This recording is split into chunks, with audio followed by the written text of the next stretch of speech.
واعتصموا بحبل الله جميعا ولا মুরব্বিয়ানে কেরাম, উলামায়ে কেরাম, উপস্থিত এলাকাবাসী, জমিয়ত উলামায়ে ইসলাম যে সংগঠনটি, এই সংগঠনের আলামত আছে। সেটা হলো, এই সংগঠনের যে পতাকা আছে, এই পতাকা হলো রসুল সাল্লাল্লাহু আলাইহি সাল্লামের হাতের পতাকা, যেটাকে ফোকাবে রসুল সাল্লাল্লাহু আলাইহি ওয়াসাল্লাম বলা হয়। আর এই সংগঠনের যে মার্কা, সেটা হলো প্রিয় নবীর প্রিয় গাছ খেজুর গাছ। আর এই সংগঠন যারা সংগঠিত করেছেন, এই সংগঠনটি যারা সংগঠিত করেছেন তারা হলেন উলামায়ে দেওবন্দ।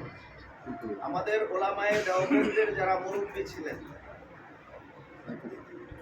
এই সংগঠনের সংগঠক যারা, তাদের মধ্যে রয়েছেন শাইখুল হিন্দ মাহমুদুল হাসান দেওবন্দি রহমতুল্লাহ আলাই, মুফতি কাফায়েতুল্লাহ রহমতুল্লাহ আলাই, শাইখুল আরব ওয়াল আজম হুসাইন আহমদ মাদানী রহমতুল্লাহ আলাই সহ কাসেম নানাতুবি রহমতুল্লাহ আলাই, এভাবে উলামায়ে দেওবন্দ এই সংগঠনের সংগঠন, অর্থাৎ উলামায়ে দেওবন্দের একটি রাজনৈতিক এবং অরাজনৈতিক প্ল্যাটফর্ম হলো জমিয়ত উলামায়ে ইসলাম।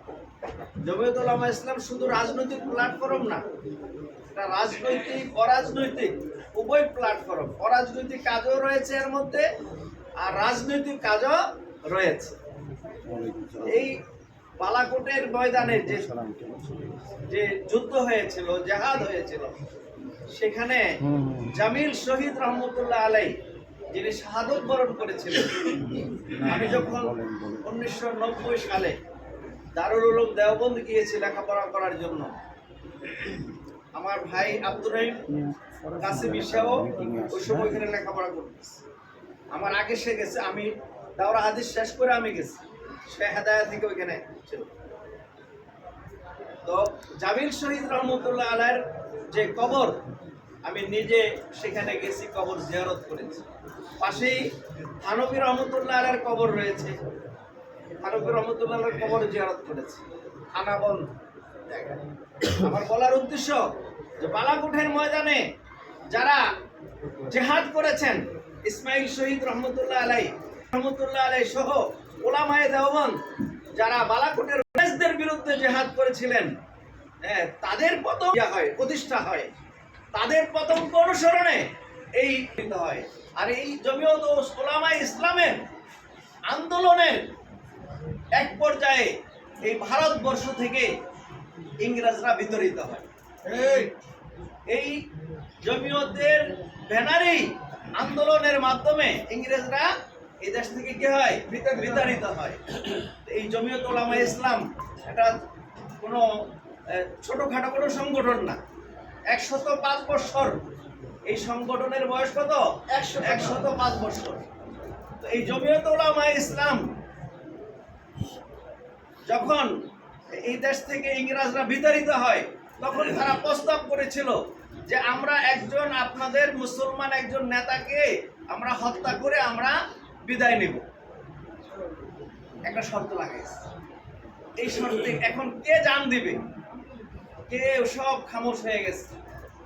হুসাইন আহমদ মাদানী রহমতুল্লাহ আলাইহি বলেছেন, আমি আমার জান দিয়ে দেব।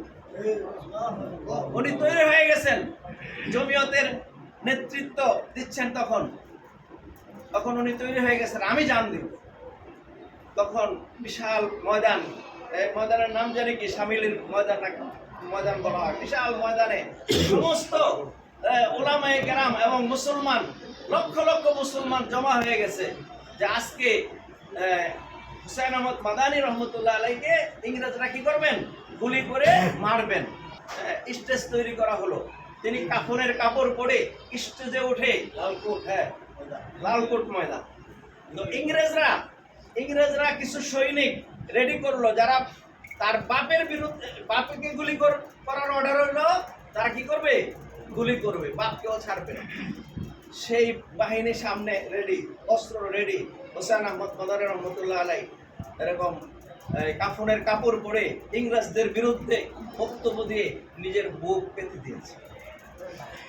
আর ওই ইংরেজ সৈন্যরা তারা গুলি ছুড়েছে, কিন্তু তাদের হাত থেকে গুলি তো বের হয় নাই, তাদের হাত থেকে অস্ত্রগুলো পড়ে গেছে।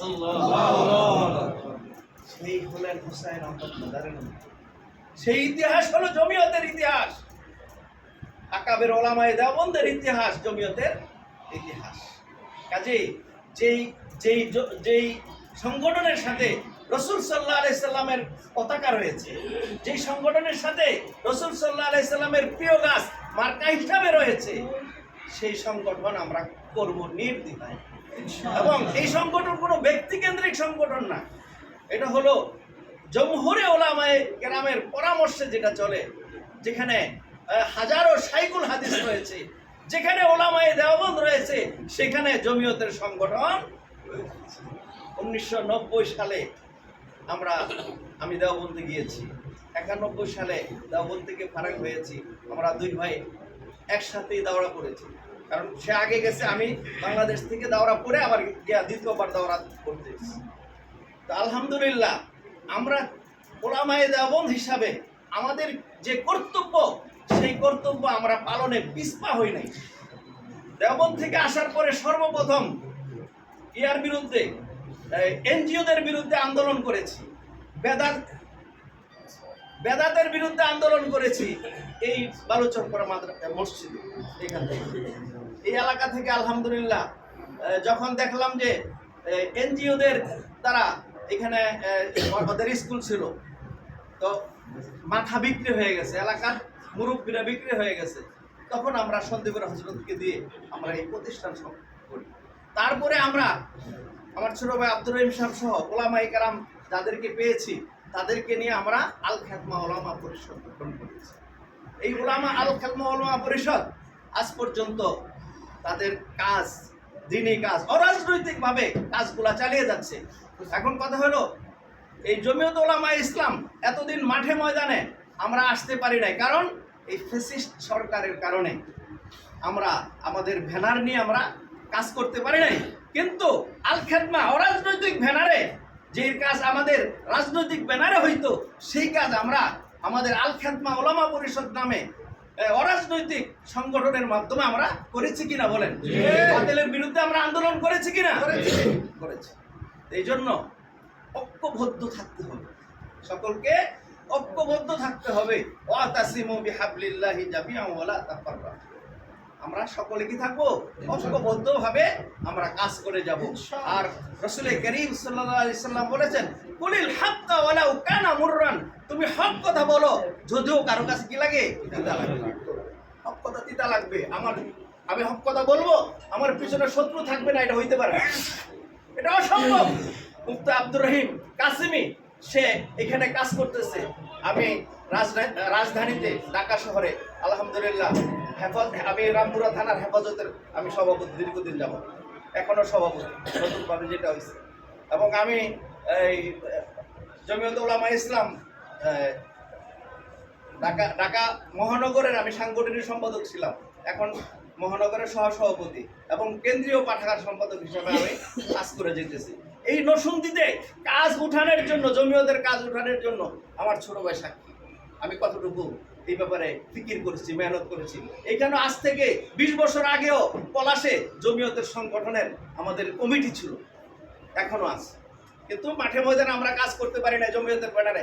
এই ফ্যাসিস্ট সরকারের কারণে যারা কোনো ব্যানার, কোনো রাজনৈতিক ব্যানারকে এই পলাশের মাটিতে জায়গা দেয় নাই। হ্যাঁ, সেই পরিবর্তন আজকে আসছে, ইনশাল্লাহ এই পরিবর্তন টিকে থাকবে। এই পলাশের বুকে আর কোনো বাতিলকে, কোনো ফ্যাসিস্ট সরকারকে আর সুযোগ দেওয়া হবে না। আমাদেরকে সকলকে ঐক্যবদ্ধভাবে এই এলাকার শান্তি শৃঙ্খলা বজায় রাখতে হবে, কোনো প্রকারের চাঁদাবাজি যাতে না হয়, এই ব্যাপারে আমাদেরকে ভূমিকা গ্রহণ করতে হবে। আল্লাহ তাআলা আমাদের সবাইকে তৌফিক দান করেন।